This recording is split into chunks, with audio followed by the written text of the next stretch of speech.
আসসালামু আলাইকুম এভরিওয়ান। আয়াত আনায়ার স্নান হয়ে গেছে। আয়াত এখানে খেলা করছে আর আনায়া কি জানি কেন আজকে ঘুমিয়ে পড়লো। মেনলি ও এরম টাইমে ঘুমোয় না, আর যেহেতু ও ঘুমিয়েছে তাই আমিও সুযোগটার ফায়দা নিয়ে নিলাম। কারণ আমি ওদের সাথে আমার কাজের সমস্ত কিছু রুটিন ফিক্স হয়। ওরা যেরমভাবে আমাকে ব্যস্ত রাখে সেরমভাবে আমার কাজ চলতে থাকে। তো যেহেতু ও ঘুমোলো তো ভাবলাম যে ঘর বাড়িটা একটু পরিষ্কার করে নিই, ঝাড় দিয়ে নিই। আর ধুলো, এত ধুলো বাড়িতে, এত পরিষ্কার পরিচ্ছন্ন থাকার পরেও কোথা থেকে যে ধুলো আসে।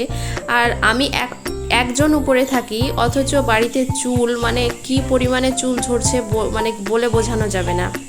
আর আয়াত আবার আজকাল কি করছে, ও মেঝেতে গড়াগড়ি দিচ্ছে। কারণ যেহেতু শীতে লম্বা টাইম বিছানার ওপরেই সমস্ত কিছু করতো, আর এখন গরমের দিন ওকে হয়তো ভালো লাগছে খেলা করতে। এবার এমনি না হলেও ওর জন্য আমাকে তো মেঝে পরিষ্কার করতেই হবে, কিছু করার নেই। আর তার জন্যই, আর এই যে ঝাড় দিতে দিতে আমি ব্যালকনিতে ঝাড় দিচ্ছিলাম, আর সেই সময় হাওয়া সুন্দর বইছিল। তো যেহেতু ঝাড় দিয়ে গরম ধরেছিল তো ভালো লাগছিল হাওয়াটা। আর তারপর ঝাড় কমপ্লিট হলো। ঝাড় দেওয়ার পরে তারপর এবার ভেবো না যে আমি গাড়ি মুছতে যাচ্ছি, এই যে আমাকে ডাস্টিং করতে হবে। আর যেহেতু আমার ডাস্টে প্রচুর অ্যালার্জি, রীতিমতো অ্যালার্জি যদি আমার ধরে নেয় তাহলে ট্যাপের জলও আমার কাছে হার মানবে, এরমভাবে আমার নাক দিয়ে জল বেরোতে শুরু করবে। যার কারণে আমাকে সবসময় আমার সতর্কতা আমার হাতেই, সমস্ত কিছু আমাকে ভেবে চিন্তেই করতে হয়।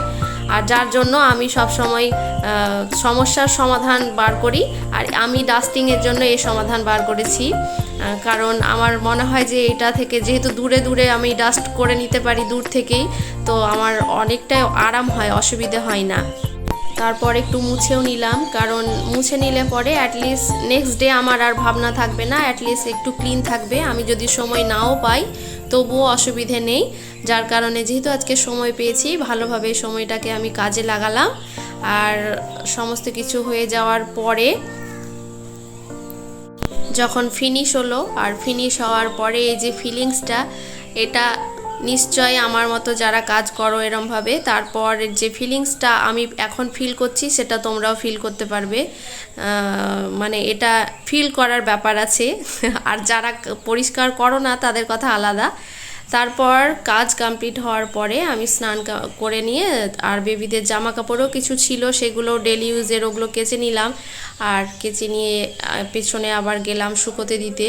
আর রোদটাও আসছিল, হাওয়াও আসছিল, জায়গাটায় ভালোই লাগছিল। কিন্তু তারপর আমার যেহেতু নামাজ পড়তে হবে তাই নামাজ পড়লাম, এবং নামাজ কমপ্লিট করে আর সেরম আজকে ভিডিও কিছু করা হয়নি, কারণ ইফতারের সময় হয়ে গেছিলো। আর বেবিদের নিয়ে সব সময় না ভিডিও করার হয় না, সিচুয়েশনই হয়ে ওঠে না। আর এই যে এই জুতো দেখো, আমার পুচকুর জুতো, সাইজ দেখো কি কিউট না।